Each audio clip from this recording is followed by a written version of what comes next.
They have all kinds of mulch. They have wood chips that have been dyed colors.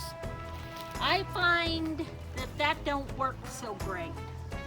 Then I found this natural red cedar, and I really like it. I think it's a good mulch. And cedar is supposed to keep a lot of pests away, a lot of bugs, and that because they don't like the odor of the cedar. Now, I would assume that every year you need to put down some fresh. So that you have the odor.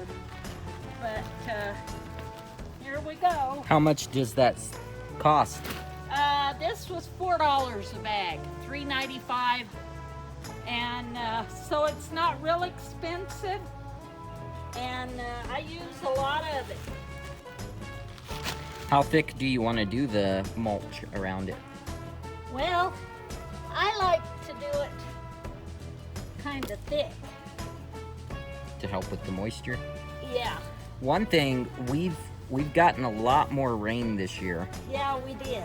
It's usually really dry here. Yeah.